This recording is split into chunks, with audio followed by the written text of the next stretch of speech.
Bakit? Bakit Duterte, sir? Yun ang totoong may bayag. Oh, kailangan natin may bayag. Ngayon, hindi ka na pwede ngayon magpagala-gala. Uwi ka ng alas 12.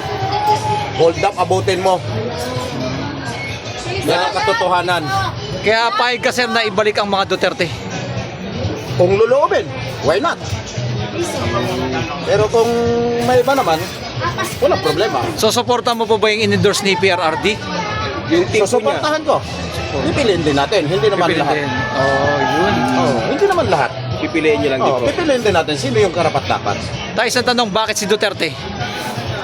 Tulad ng sinasabi ko po, siya ay may bayag. Pag sinabing patayin, patayin. Pag sinabing ikulong, ikulong. Ngayon, yung mga nadisiplina niya sa mga nagdaang panahon niya, nagsibalikan niya yun, pinapahinga lang ng 6 na taon. Pabor ka ba sa war on drug na ginawa ni PRRD? Pabor na pabor dahil biktima ako sa mga adik.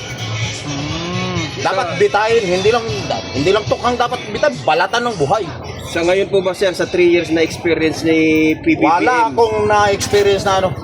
na kakita po ba kayo ng paglaban niya sa war on drug? Wala. Yan ang katotohanan. Naglipa na ngayon sa pier. Punta kayo sa pier. Yung dating mga nagtatago ngayon harap-harapang nagsasyabu. Sir, anong masabi mo yung ginagawa nilang impeachment kay BP Sara Duterte? Yan sa impeachment ay isang proseso ng batas natin yan. Oh.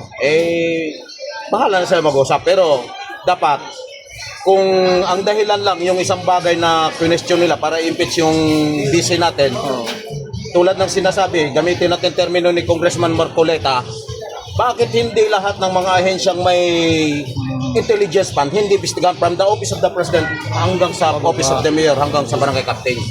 Para patas. Pero Hindi dapat, masasabi nating may political ano tayo. Lahat. Isa lang masasabi ko. Parang ako, nagsisisi talaga ako. Bakit sir? Binoto ko talaga. Hindi ako nagsisinungaling. Binoto ko yan. Binoto mo ba yung unit team mong araw sir? Ay, sus ko po. Nakipag-away pa ako sa social media dyan. Pero kakaiba, walang binatbat sa tatay niya. So sa ngayon sir, binabawi mo na? Wala. Sabi nga nila, isa lang ang pagsisising na una, yung naghatak ng kalabaw na patigas ang ilong eh. Yan ang katotohanan. ayun si sir, solid ano?